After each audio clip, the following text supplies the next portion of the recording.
Hey everyone, I'm Jaden. And I'm Noah. We are the Super Gamer Bros, and this is the Super Gamer Bros podcast. We're just a couple of brothers who love playing games and love talking about games, so that's what we do.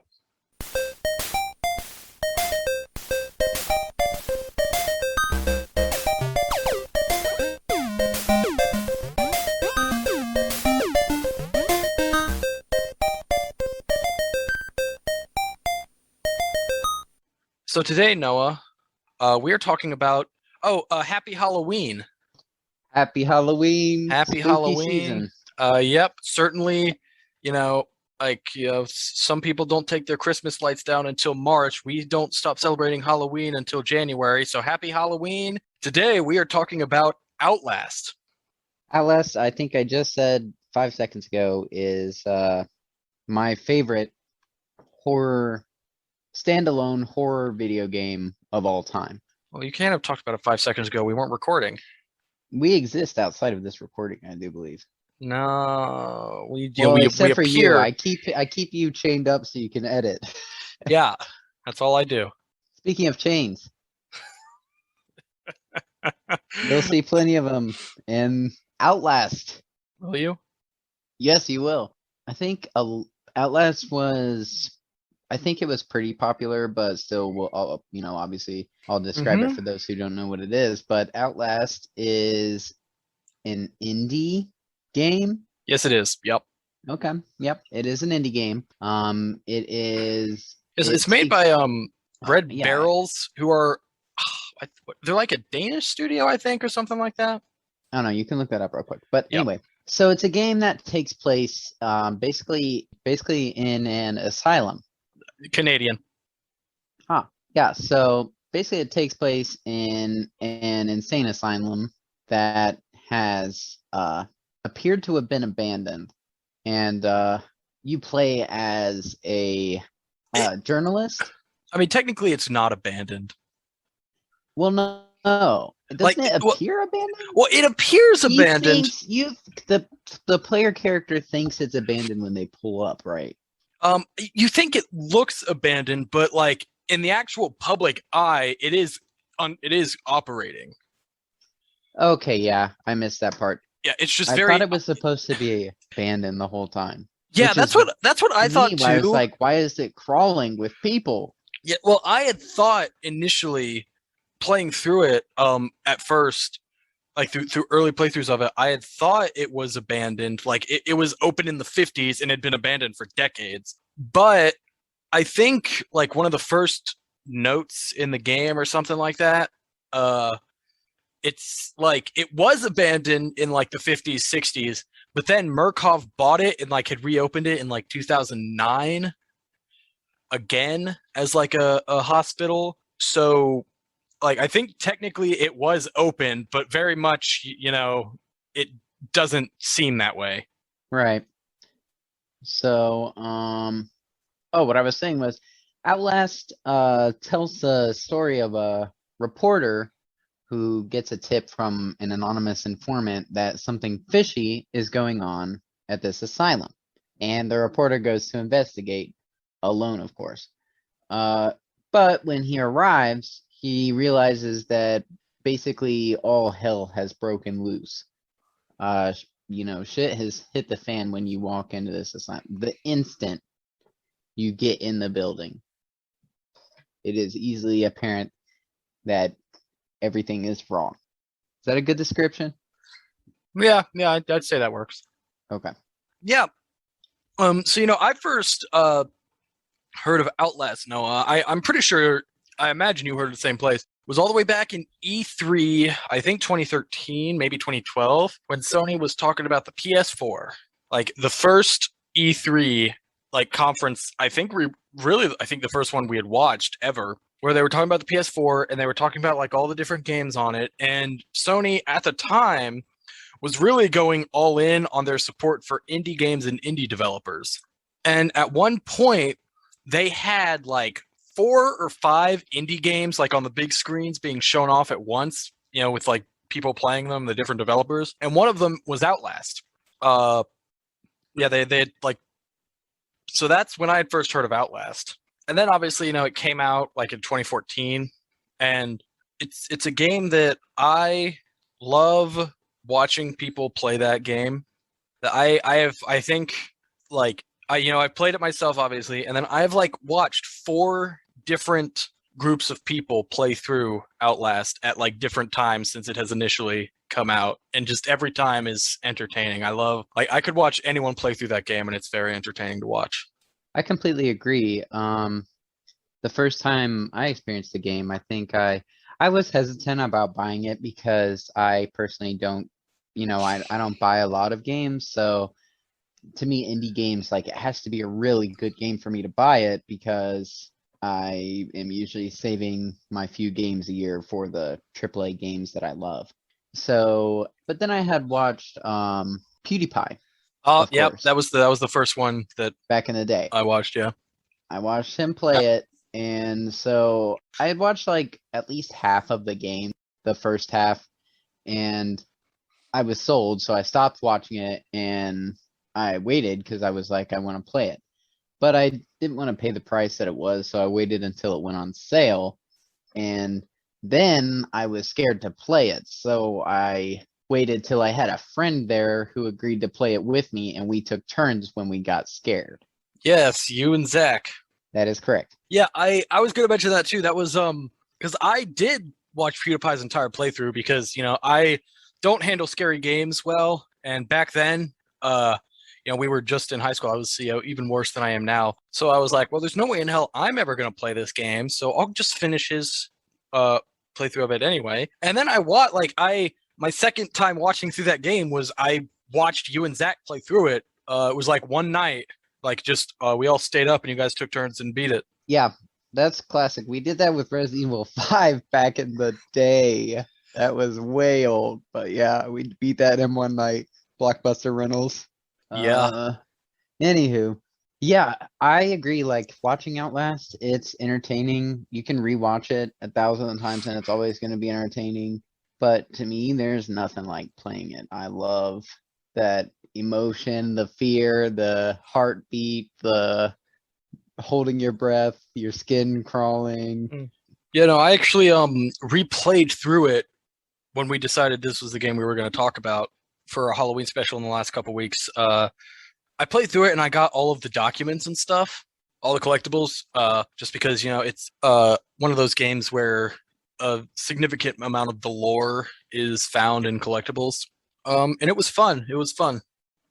Despite the fact that for the most part, I actually like because of watching through that game so many times and playing it myself, I know like where everything is. I was So gonna say, like, it's not really the same after you've seen it so many times, right? It should be easier to like view as a video game, less as like, immersive. yeah, but I mean, even then, there were still moments where I was like, hiding, and I'm just like, God damn it, I'm stuck. Shit. No, yeah, I know exactly what you mean when you're like they're like wandering around and you're like sitting under a bed and you're like, what do I Yeah. do now? Yeah, and it's especially there aren't like I'm not someone who typically plays games with headphones on. I can name two games that I have played with headphones on. Outlast being one of them. But this time, I was playing with my girlfriend watching, so I couldn't put headphones on, and it sucks because with headphones, like directions people are in and stuff. Uh, which is awesome. But like playing through this game without headphones, I was like, I can hear this guy walking, but I don't know where he is. I don't know what direction he's in. So I can't So leave you're my hiding spot. terrified and you just sit there, yes. Yeah, I'm I like, know I that's can't. how I play games when Yeah, Paige is there. yeah. I'm like, I don't know where he is. I don't know how far away he is. I don't like. He might be in the way I have to go. I don't know. So I'm just gonna stay under this bed for 5 more minutes to hopefully figure it out. Yeah. Yeah, I know exactly what you mean. Yeah, but It's no, terrifying. it's a fun time. Anyway, so let's get into it. We'll talk about the setting. So the game takes place in Mount Massive Asylum. And basically you're just going through different sections of this hospital. Kind of each chapter focuses on a different section. You start in the administrative block. You work, then you get caught and thrown in the prison block. You go to the sewer, the male ward, the courtyard, the female ward, back to the administrative block, and then finally you end up in the underground lab. Yeah, it's fun. Yeah, they're all horrible places. Every time you come into a new area in this game, you're like thinking that maybe this will be a safe area, like a sanctuary where I can chill for a second and nothing bad will happen. And that's just never the case. I'm looking at the list and like the prison block, the male ward, the courtyard, it's all gross. Beautifully designed though. Oh yeah, no. It's one of those games that no matter how, it kind of goes with the fact of, I guess, me knowing where everything is, what to do, where the layout, the design just sticks with you. It's so well done that, like, playing the game, like in the last couple weeks after not playing it for years and not seeing any playthroughs of it for years, I still was like, okay, yep, this is where I am. I know, like, this hallway leads this way, this hallway leads this way, this is where I have to go. Very memorable. Yeah, that's just good level design. Yeah. And it does a good job of making each area feel unique in visuals or whatever entities are inside of it. But each one is very well designed, in my opinion. Anywho, let's get on into the story. So, freelance investigative journalist Miles Upshur receives an anonymous email that inhumane experiments are being conducted at Mount Massive Asylum, a private psychiatric hospital owned by the notoriously unethical Murkoff Corporation. Upon entering, Miles is shocked to discover its halls ransacked and littered with the mutilated corpses of the staff. He's informed by a dying officer of Murkoff's private military unit that Mount Massive's deranged inmates, known as variants, have escaped and are freely roaming the grounds, butchering Murkoff's employees. The officer implores Miles to escape and reveals that the main doors can be unlocked from security control. Moving on, Miles is suddenly ambushed by a hulking variant named Chris Walker, who knocks him unconscious. While incapacitated, Miles encounters Father Martin Archambaud, a self-anointed priest with a schizotypal personality disorder, who claims Miles is his apostle and sabotages his escape by cutting off power to the front doors. Miles restores power, but Father Martin injects him with an anesthetic.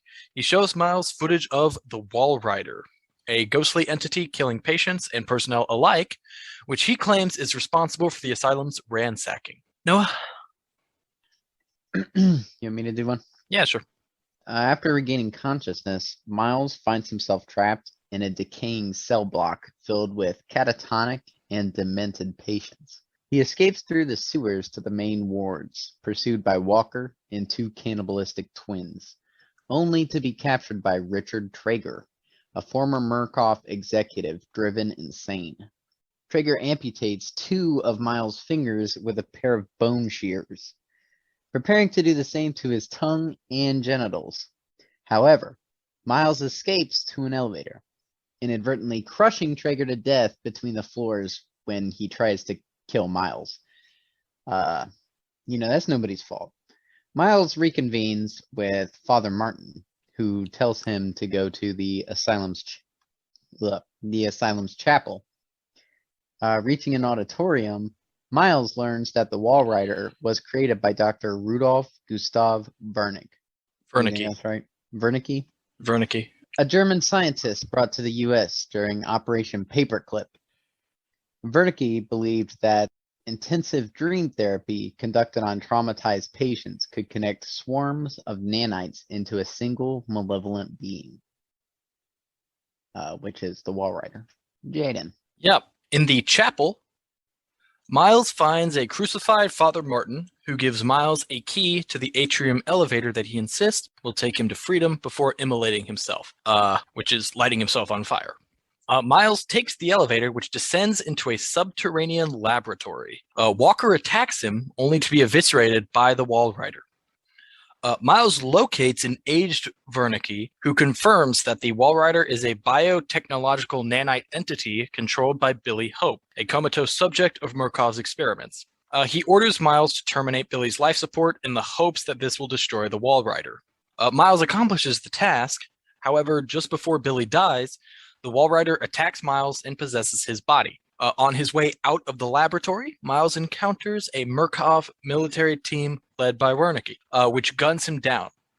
A horrified Wernicke realizes that Miles is the Walrider's new host. Panicked screams and gunfire are heard as the screen fades to black. And that's the story.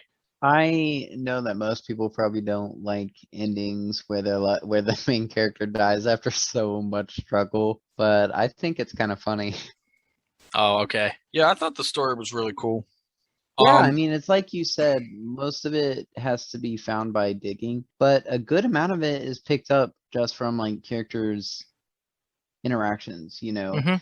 and it works because they all like, if you're just like a casual who doesn't really care about the story, these people are just raving lunatics and they're scary. But if you know a thing about the story, what they're saying makes some kind of sense. I agree. I also think, this is one of those games that it's good enough that like even like the base story that if you don't collect anything, then it's still a good time. Like it's still an enjoyable story. There were actually this like last playthrough I just did of the game where I picked up all the documents and stuff. Um, I learned so much that I didn't know playing through previously that I thought, oh, this is cool. I didn't know this. Specifically, like I didn't realize Chris Walker was an inmate. I always thought he was just a security guard there that like was driven What crazy by the the wall hell? rider. You thought he was a guard? Yeah, because he's like a big buff dude, and he's like going around talking about containment and stopping everything. Like I thought he was an actual guard that had been driven crazy by the wall rider. That makes sense, but I never thought that. Yeah, that's what I thought. And yeah, and I remember like one of the notes Miles writes if you like record him ripping a dude's head off early in the game. In that note early on, Miles talks about like how Chris was saying that he needs to like contain it and stuff like that. And Miles in his note said like I don't think he's responsible for what's happening. I think he's trying to stop it or something like that, which made me think like, "Oh, he's a security guard because obviously the people in charge are the ones responsible for this." But no, he isn't. Weird. Yeah, so that's just what I thought. But then, going through finding all the documents, you actually find like a patient profile about him and about Father Archambault and stuff. And Traeger as well. That was one that I always thought he was a doctor that went insane, but he was actually never even a doctor to begin with. What? He was just like a corporate executive. He wasn't actually a doctor. That's hilarious. Yeah, so it's just stuff like that that like what I thought the story was still was fine to me. Like I still liked it, but then I found out all this new stuff, and I was like, oh, okay, that's cool. Yeah, so it's a good time. I really like the story. Yeah, I don't know. That's all I have to say about the story for now. It's terrifying. And I never needed it to like have a good conclusion or deeper story. I would, like you said, I was just satisfied with what was there. The Yeah, gameplay we're about to talk about is really phenomenal. yeah. So I read, when researching for this episode, that Red Barrels said they were very much inspired by the gameplay of Amnesia: The Dark Descent. Especially for the fact that like you can't fight back against enemies, which is something that I've never played Amnesia. I think it's kind of one like when Amnesia first came out, it was like all I would hear about. Like it won like best horror game of the year and stuff like that, and certainly like that's all anybody was talking about, especially in like PC circles because it was a PC exclusive game when it came out. Yeah, I watched it when it came out. I like Amnesia. It's a lot like this, but there's no people to talk to. Everything is just given in papers and it's puzzles and Yeah, yeah, yeah, that's yeah, it's like it's the same basic concept, which is why I think it's successful. yeah, And yeah. I do like you pointed out, not being able to, having no offensive options has a huge impact on I think your feeling as a player, right? So no, you want to just go ahead and talk about the gameplay? Oh yeah, so in this game, the player has many options involving walking, running, crouching, jumping, climbing ladders, and vaulting over some objects. Unlike most games, the player does not have a visible health bar on the screen. And like Jaden said, the player is unable to attack enemies. There's no offensive options. Your character never picks up a gun or a crowbar and starts beating mentally ill people. All right.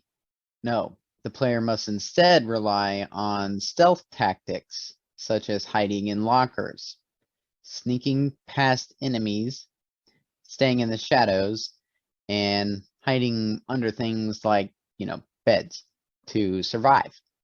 Alternatively, the player can attempt to outrun their pursuer. If the player dies, the game resets to the most recent checkpoint, and you just try that, whatever you failed at, again. Most of the hospital is unlit. It's damn near pitch black, like 80% of this game. The only way for the player to see is to use a camcorder that the player character has from the beginning of the game, and the camcorder is equipped with night vision. Using the night vision slowly consumes batteries, and the player has to scavenge for additional batteries and a few other things throughout the asylum. Outlast makes heavy use of traditional jump scares and audio cues, which alert the player if an enemy has seen them. So if you're like sneaking to the exit of a room or something and an enemy notices you from across the room and starts to come at you, the music will change on cue to alert you. Right? Yeah. And I mean, there's a lot of times where, you get the music cue before you even, you see the enemy. So at that point, you start panicking, looking around like, oh crap, where is this guy? I don't know where he's coming from. So this game doesn't have many direct actions. In my eyes, it falls just above a walking simulator, but I give horror games a little more leniency for that. And the fact that this game has a camera for some reason really calls to me. You can zoom, you can night vision, or you can put the camera away. Well, I think it's just a really cool way to kind of immerse the player as well, because you're actually recording it. And I like how it's a game that actually, funny enough, records your playtime, because the camera does actually have a timer counting up showing how long the recording is. It resets when you die back to wherever the time was at your last checkpoint. But for the most part, it's yeah, this is That's pretty accurate. That's really cool though. Yeah, I think it's just a way to help further immerse you in the game, is the fact that actual portion of this game is hey, yeah, you're a reporter, you're recording this so you can report on it when you escape. Yeah, that's a huge detail. Like you said, it's a great way to make the game work, because obviously if you didn't have the camera and the game was just well lit the whole time, it wouldn't be as scary. If it was dark, but for some reason you could still see without a camera, that would take you out of it. It's a horror game that very much heavily puts itself on realism, which I mean, I really do like that. I I'm more scared by things like this that are based in reality than something like Amnesia, where you're literally hiding from monsters and stuff, because something like this, Yeah, there's until you get to the wall rider and stuff. well, even that is a very scientific explanation, because it's not like a ghost. It's like nanites controlled by a person under this hypnotherapy. It's portrayed to be this malevolent spirit, but in reality, there is still a scientific explanation to what it is. And That is obviously, cool. obviously, it is, the most far-fetched part of this whole thing, but it is portrayed in a way that, oh, this is something that could actually, exist. All right, so why wasn't there a DLC where we got to play as the wall rider? What? Well, that'd be destroying the whole purpose of Outlast. It's hey, our scary game where you can't attack people? Well, now all you do is attack people, and they can't attack you. Real role I think reversal the for best you. DLC is the juxtaposition. Name one. Name one, Undead Nightmare. I wouldn't say that's a Far Cry Blood juxtaposition. Dragon. I wouldn't say those are juxtapositions. Not I ju- feel I'm using that incorrectly.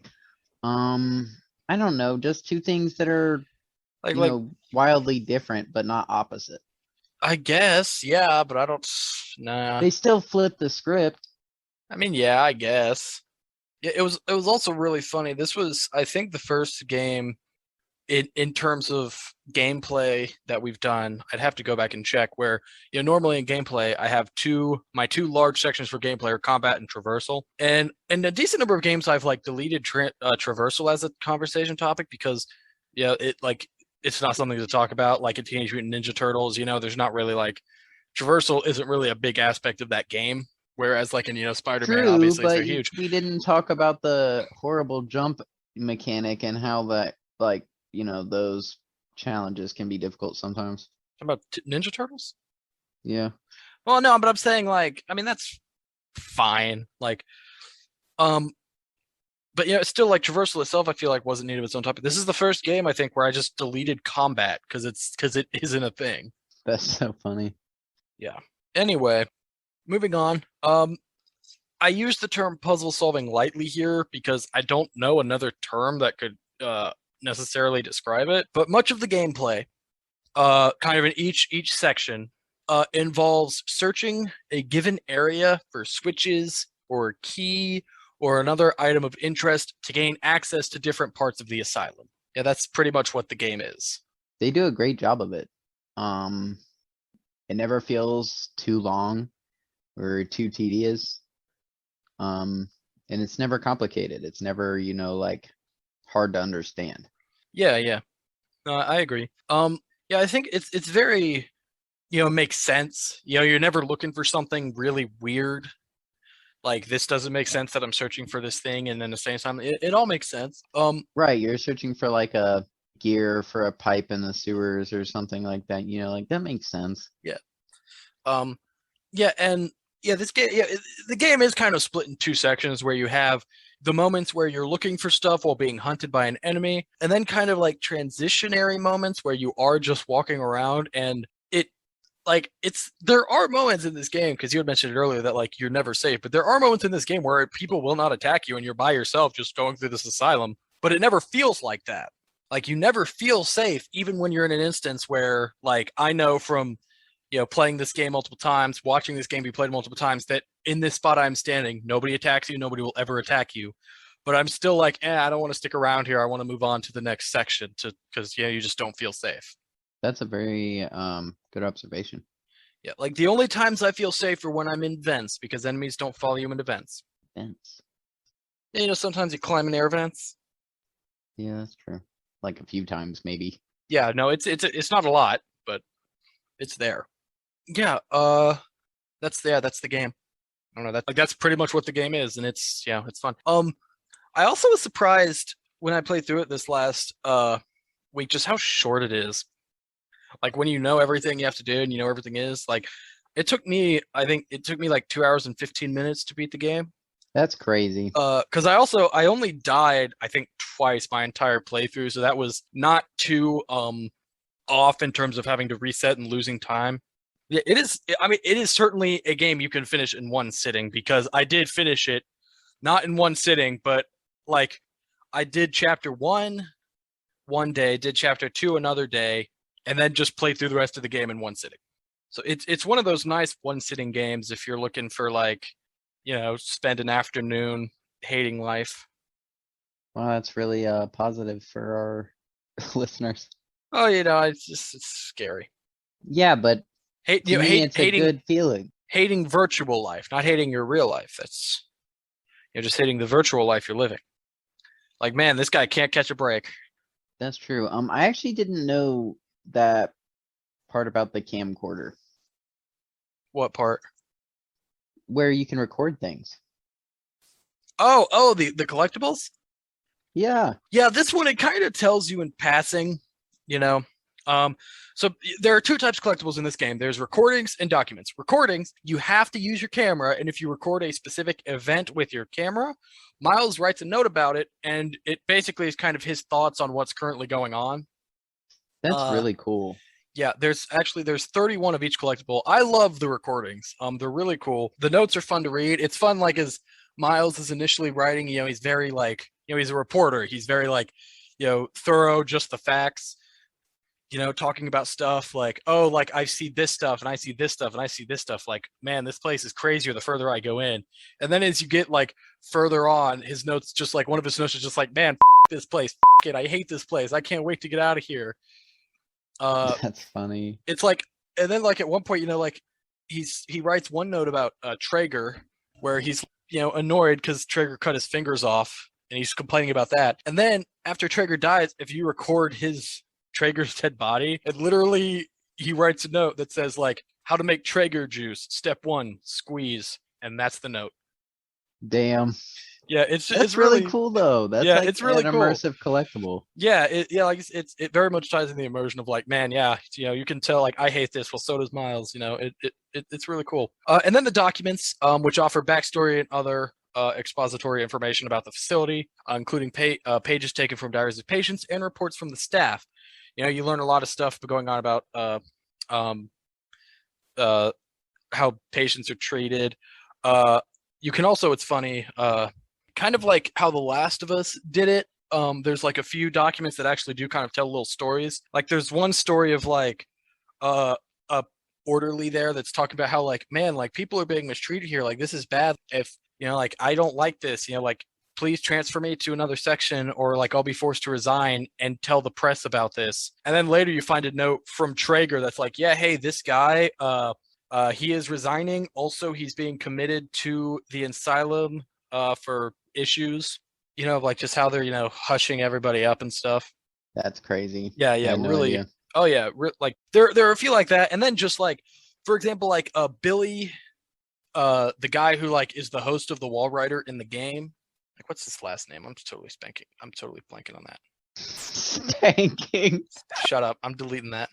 Billy Hope, that's his name. Like you learn a lot about his story that you don't know if you just play through the game. Like if you play through the game without finding anything, he's just a patient there that for whatever reason is, the subject of this. But you find out like he was admitted to the asylum. His mother has issues. And like he agrees to the testing for Project Wallrider because Murkoff had promised to like pay for like his mom's treatment because she was having health issues and like basically like he's doing it to set his mom up financially for the rest of her life. But then as Murkoff notes and like things like his mother died, I think it said from like cardiac arrest, which I don't think it's confirmed, but it's very much heavily hinted at that just Murkoff killed her.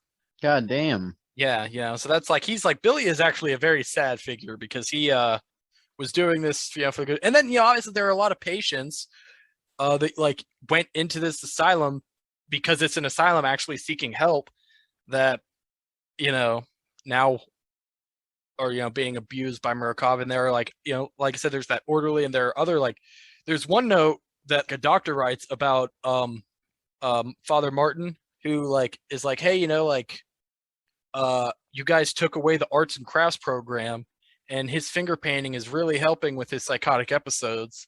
Let the man finger paint, for crying out loud, because he's already getting worse. Yeah, just like stuff like that. It's really really cool. Jesus. Yeah. I was gonna say, all I remember about the documents, I don't think I read a single one. It's like in every game. I did that in God of War.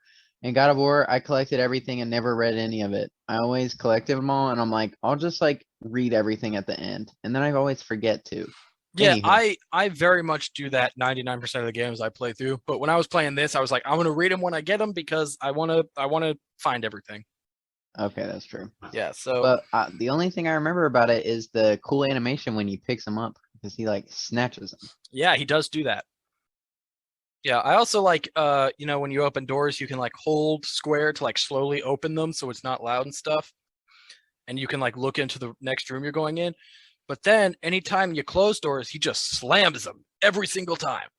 That's hilarious. Like like you can't close the door Boom. quietly. You press square and he just like, he doesn't even like have his hand on. He literally like grabs like just the edge of the door and just boom, slams it shut. And I'm like, dude, that's so loud. Why are you doing that? There's no way that nobody heard that. But yeah, that's the basics of Outlast, the collectibles. They're fun. There's 62 of them in total, 31 each if you want to be super specific. That's a lot. Mm-hmm. Anyway, notable trophies. This game only has 8 trophies. Really weird. It has more achievements on Xbox. Some games do. They have more lenient rules. They might not anymore, but they definitely used to. Sony still does, I think.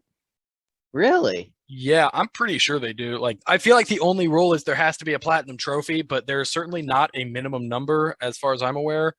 Um, like there is on Xbox and stuff. But also, Xbox is different for indie games as well. But it was really weird because it's like I've never encountered that. But I know, like watching a playthrough of these guys playing through it on Xbox, there's a certain point like early in the game where you can like push the elevator button and it makes a body fall down, like a guy's like screaming as you basically drop him to his death somehow. And in the Xbox version, there's an achievement for that.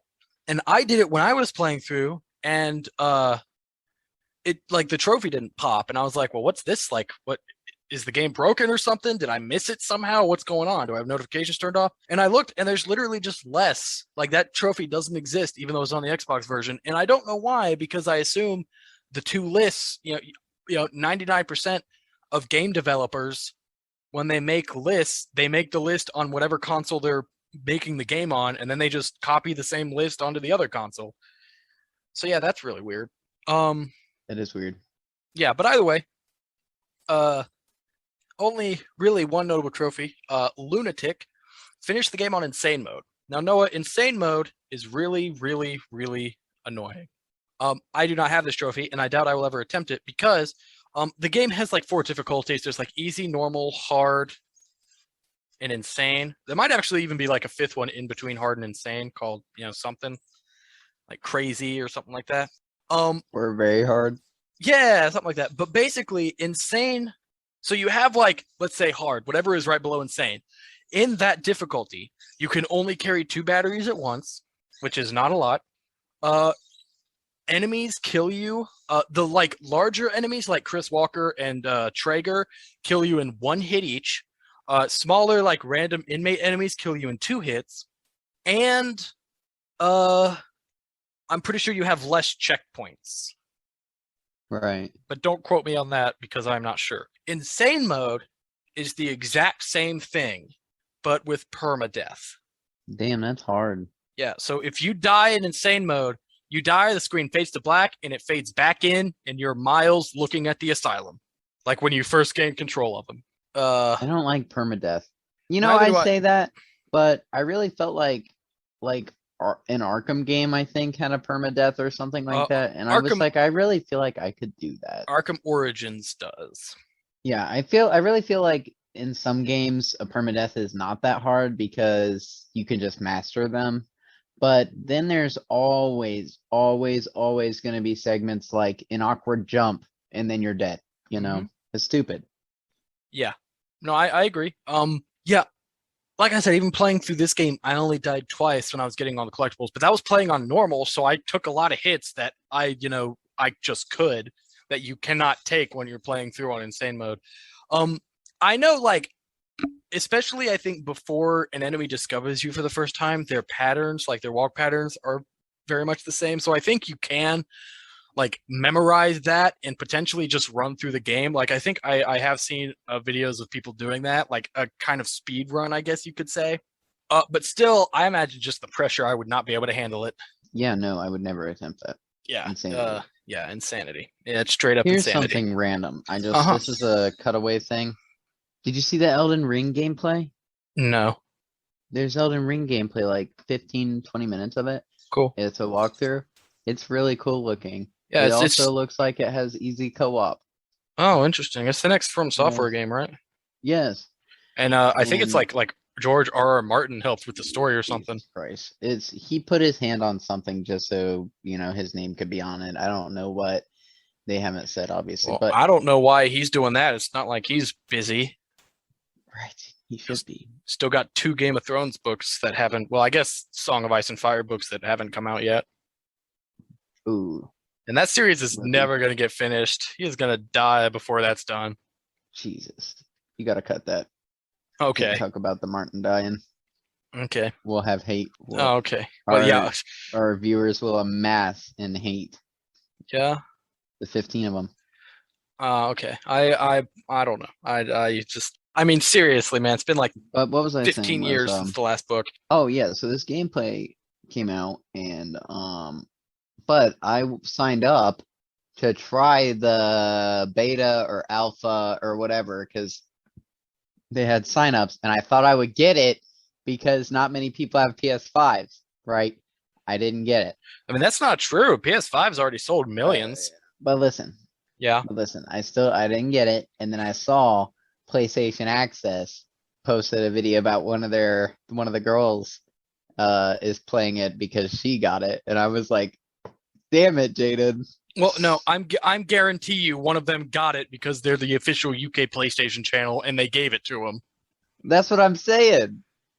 We Well, gotta okay. be the official Dayton PlayStation channel.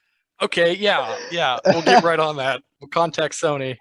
That's what I'm saying. You know, you just It's gotta like- contact Sony. You gotta change this to the PlayStation The Bros. Super PlayStation Bros. Super Sony Bros. Super Sony Bros. Okay. Yeah. Like we love We'll get Sony. there, right? That's the goal. Yeah. Like that's what I've always said is like I want to be that person who gets the free copy of something just because. Yeah, that's a the review dream. copy. Yeah, That just is never the like dream. when we reach a point where we never have to buy a video game again. That's the goal. That's the dream. Well, I mean, like that's not really what I'm saying. Like, not even a big game. I mean, like literally, if one single developer out there gifted us their game to review, I would consider us successful in what I wanted to be. Oh, okay. I'll accept that. Yeah. I'll start contacting indie developers. No, let's give it another year. Actually, I think. Oh, okay. Yeah, I think we still got time on that. So let's finish this one. This year? This episode. Oh, okay. Well, hold on. Anyway, so yeah, welcome back, everybody. We just went on a little. There was no break. Yeah, we just went on a little tangent there. Welcome back. So this moves us on to our questions. Noah, what is your favorite moments? My favorite moment has to be probably the end. Well, right before the end when you're like, I'm gonna say fighting, even though we all know there's no fighting in this game. The wall rider, actually like seeing it and being like, oh my god, what the hell is that? And running away, it was just a really intense scene. Mm-hmm. Yeah. I think mine would definitely be the underground lab. Like one, just the initial surprise of like thinking you've escaped and you're good, and then like the elevator stops, there's the exit right there, door is wide open, and then oh nope, you're still going down, and you go down and down. And then like just the entire thing is really cool. Like you get especially you find document stuff, you get more explanation on the wall rider. You actually find for the morphinogenic engine, which is the thing that I guess created the wall rider, you actually find on a whiteboard, it's one of like the notes that Miles writes where it's just a straight up math formula like, hey, this right here, this math formula is the wall rider. This is everything right here. Yeah, I think that's really cool. And then just the wall rider itself, having to run from it, having to take down Billy. It's really cool moment. Yeah, I mean, I liked it because it had a completely different vibe from the rest of the game. You're in an underground lab. It's very bright. It is bright, and it still manages to be like terrifying, but in a whole different way. Yeah. So there aren't really bosses in this game, although there sort of are with like the larger kind of enemies. No, do you have a favorite enemy?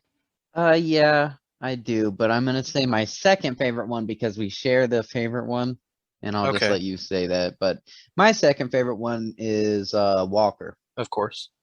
Walker, he's there the entire game. He always tracks you down. This guy, he is determined to end you.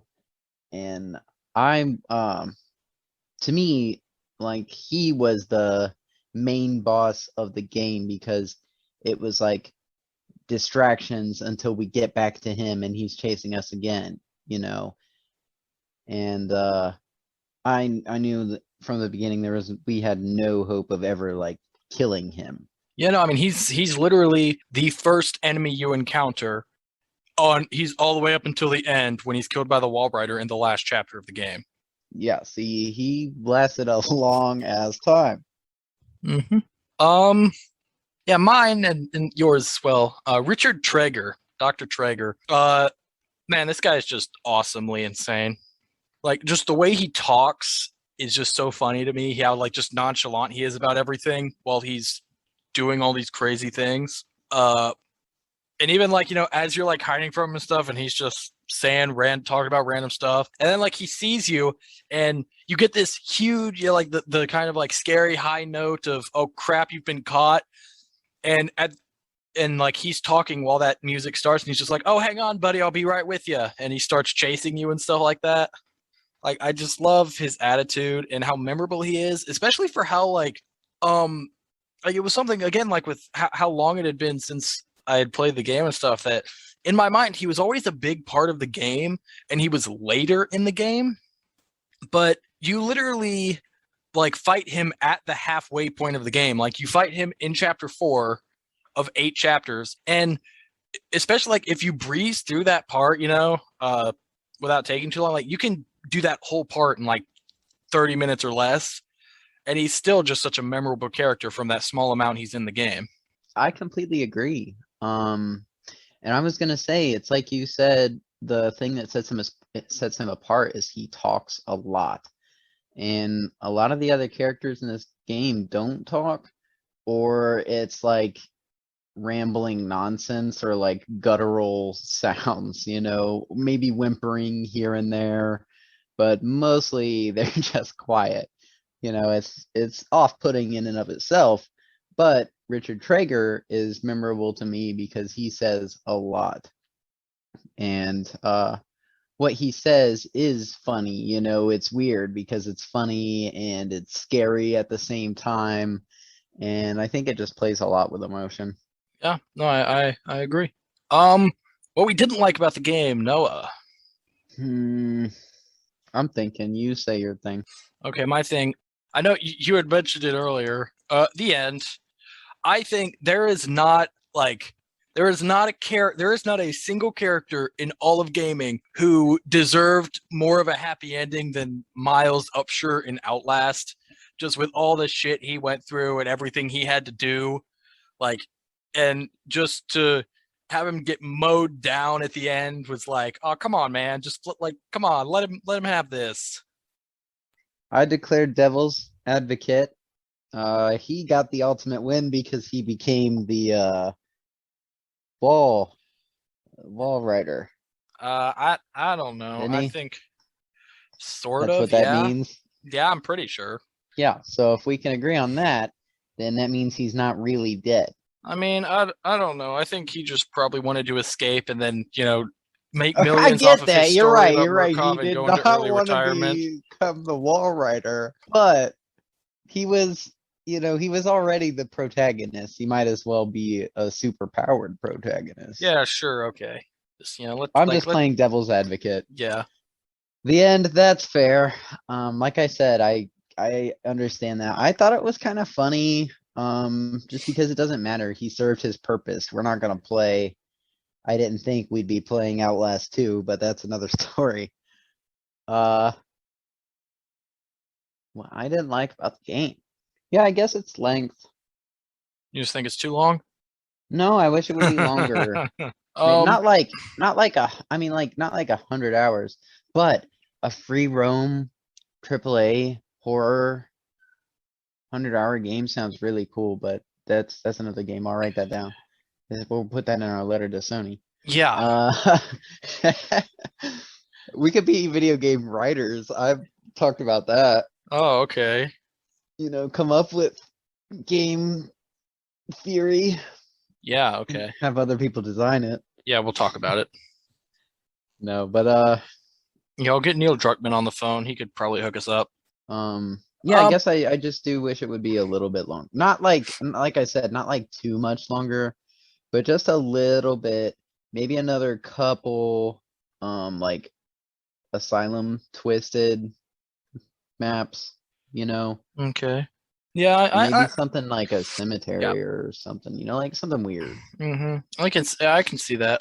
I think like I'm fine with the length. I think making it longer would be very tricky. Like I think it could have been longer and been better, but I think it also could be longer and worse. And that's like, real tough one. And hey, I guess technically you got your wish.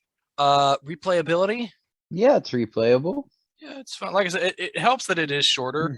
But no, it's a fun time. Like at this point probably have played it like once every couple of years. Yeah, like I said, it's probably my favorite standalone Yeah, horror game I I've gotcha, I ever gotcha. played. Anyway, I guess you did get your wish for it being longer because there's the DLC. I actually never played the DLC. I did watch it and I decided it didn't look interesting enough for me All to buy. right, the DLC Outlast Whistleblower. In Whistleblower, you play as Waylon Park, a software engineer working at MMA for Murkoff. His job entails maintaining the morphogenic engine, which controls lucid dreaming in comatose individuals. After several experiences working directly with the engine and witnessing its effects on the facility's patients, he desperately sends an anonymous email to reporter Miles Upshur to expose the corporation. Oh, but yeah, literally, when you start the game as Miles, he has a document in his car, which is like, I think the only document you automatically get. And the file is called Whistleblower, and it is this email that you send as Waylon in this DLC. So then, shortly afterwards, Park is summoned to the Underground Laboratories Operations Center to debug a monitoring system. When he returns to his laptop, his supervisor, Jeremy Blair, has him detained and subjected to the morphogenic engine after discovering his email. However, Park escapes his restraints when the Wall Rider is unleashed. He roams the increasingly decrepit facility as surviving guards and medical personnel flee from the newly freed patients, searching for a shortwave radio that he can use to contact the authorities, all the while eluding a cannibal named Frank Monera who wields an electric bone saw. Just as Park manages to find a working radio transmitter, Blair appears and destroys it. So I will say a quick side comment here. I did not realize, before playing this DLC, that literally, like, when Miles gets to the place and everything's to hell, like, that all happened in one night. Like, that's Like insane. it's the same day, Yes, like, he sends the email and it's literally like and this. then this happens immediately after. Yeah, like, the DLC main game story all takes place in the course of one night. Like, it is insane. I That's just, stretching it. Like that's on some Arkham level stuff. yeah, yeah, I know. It is weird. Like maybe there's some time gap there between the email and when Waylon is forced is subjected to the morphogenic engine. Maybe there is a time gap there where he's like unconscious or whatever. And there is a time gap in this DLC of a few hours later, but like it is all one night pretty much. At least that's very That's much how it insane. appears while playing the DLC. That's too much. Anyway, so yeah, Blair destroys the radio transmitter. And at that point, actually, is the first time in Whistleblower where you are then attacked and have to escape one Chris Walker. Anyway, Park finds his way into the asylum's vocational block where he is captured by Eddie Gluskin, a serial killer obsessed with finding the perfect bride by killing other patients and mutilating their genitalia. Gluskin tries to hang Park in a gymnasium with his other victims, but during the struggle, he becomes entangled in his pulley system and impaled by a loose section of rebar. Yeah, I think Gluskin, also known as the Groom, another one of those very, very memorable characters in Have you games. have you heard about the line? The what? The line. What line? It was crossed. These people crossed the line. You're talking about like This went from fun and a little scary to like, oh, this is gross. I don't what like too far, too far for me. I mean, But I don't mind. you don't like almost having your dick cut off with a circular saw? I mean, I don't mind it. Oh, okay. I've seen some crazy shit in games before, been done just because. but I don't think I thought we were past that, you know? But it's really what it's all about. It's like that Saul stuff. I get it. So I support it, but it's past the line for me personally. I see. Anyway, I don't know. I mean, I thought it was more like comedic. That like to me, it's something that like it But I'll goes talk so about far. I talk about the character real quick. Oh, Gluskin. As far as the character goes, for me, what I don't like about his character is I kind of feel like he's a rehash of Traeger. You know, they were like, oh, damn, we didn't know Traeger was going to be that popular, got rid of him too quick, blah, blah, blah, blah, blah. Or were just like, oh, yeah, everybody really likes that guy, so let's make this guy more like that guy, but a little bit different. Yeah, I just didn't like it. I thought they should have just made him completely unique. I completely agree with you that he is absolutely a rehash of Traeger, but I don't mind it because I like him. I think he is different enough that I'm like, oh man, this guy's insane. I think I think he's very entertaining for the short amount of time he's in there. But yeah, I mean that's it. I think it's fine. I absolutely agree he's a rehash, but I did not have problems with it. That's what my problem is to me. To me, I read it as like Traeger, but take him 10 steps further, like Yeah, cross the line with yeah, him. I'm like, okay, yeah, well, but why though? yeah. And I mean, as far as like the crossing the line goes, I found it more comedic than anything. Like with like when you're in a locker watching him like stab a dude right in the crotch, and when you're like on the table being pushed towards the saw. Like I just thought it was like it was one of those things that was so crazy that it's kind of like with Outlast, how I said like I loved kind of how much it aims towards realism. This is one of those things that is like so ridiculous that I'm like, okay, well you're losing it a bit here, guys. Let's it's comedic just with how ridiculous it is. That's fair. So you Um, liked it. yeah, no, I liked it, but Okay. yeah, once again, I do think it does push a little too far, but that's whatever. Um, anyway, at daybreak, Murkov's paramilitary division arrives at the asylum, intent on eliminating the variants. Park slips past them and escapes into the main lobby. There, he finds a gravely wounded Blair, who stabs him suddenly, insisting that no one can know the truth about Mount Massive. But the Wall Rider kills him before he can kill Park. Park then stumbles out the open front door towards Miles Upsher's Jeep, which is still idling near the main gates. He takes the Jeep and drives away as Miles, now the Wall Rider's host, also emerges from the asylum. In the epilogue, Park is sitting at a laptop with his camcorder footage ready for upload in order to expose the Murkov Corporation. An associate informs him that it will be more than enough to ruin Murkov, but is warned that they will then seek to eliminate him and his family. Despite some initial hesitation, Park decides to upload the file. I do think, I always thought it's kind of like a dick move on Waylon's part that you're the reason Miles is there. You're the reason Miles dies. And then you steal his Jeep. Like, what a dick move. And all his glory. Yeah, pretty much. Like, He's not even going to go down in history. yeah. Park is just going to go down in history as the guy who discovered this. Yeah, it's like just, wow, man. That's cold.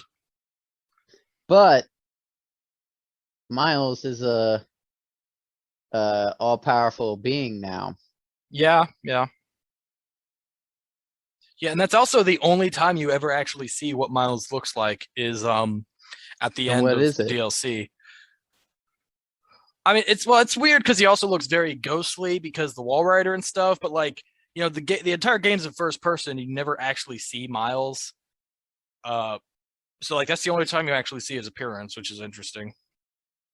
Well, I mean, like, my memory of the Wall Rider is like a humanoid fuzz.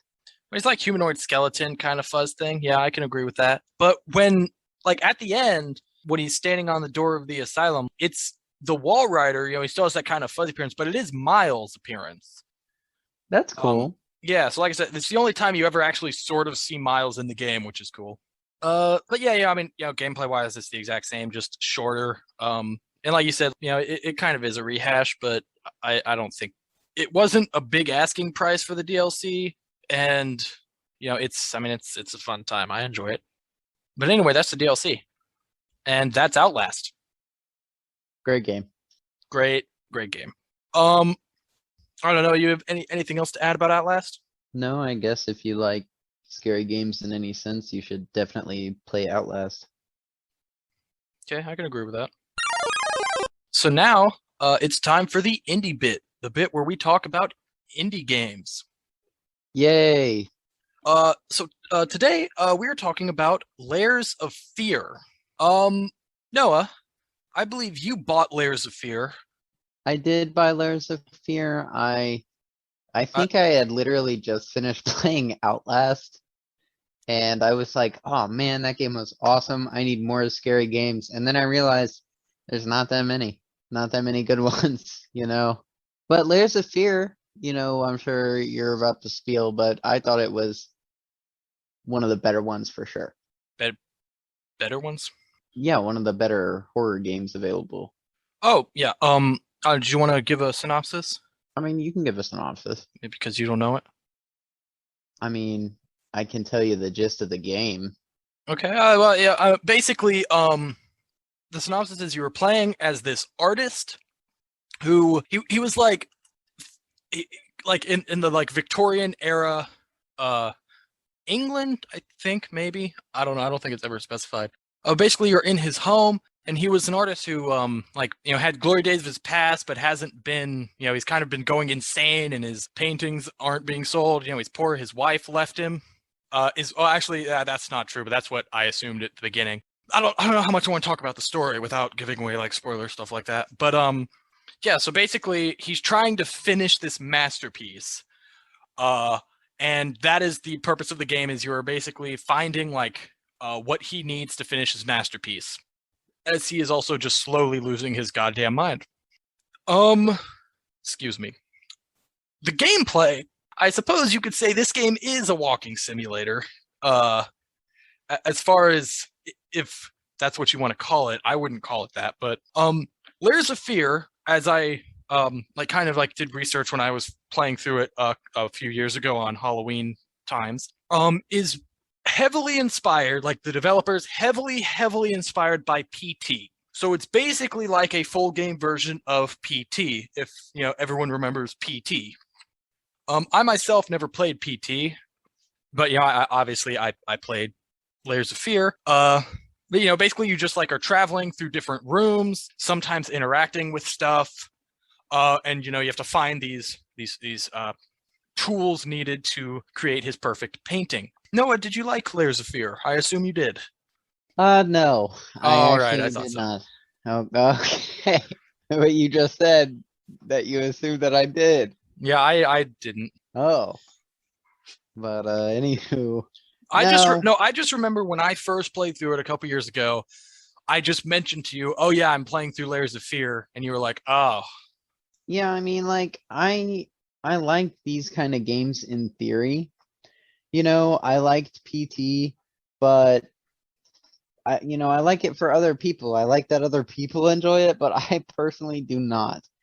I don't like doing the same thing over and over again and having it change a little bit, and it's kind of the same shtick where the environment changes around you and it's meant to confuse and, Scare. yeah, scare. And to me, it just gets old kind of quick. So like when I first started it, I really enjoyed it, but then when I'm like a half hour or an hour into it, I'm like, yeah, okay, I'm good. Okay, I can respect that. I did like it. Obviously I played through it. My biggest complaint about it, which is something that I think anyone can potentially relate to, is that the ending. The game has multiple endings, which is fine. It has like the good ending, the bad ending, and then what I guess you could call the loop ending.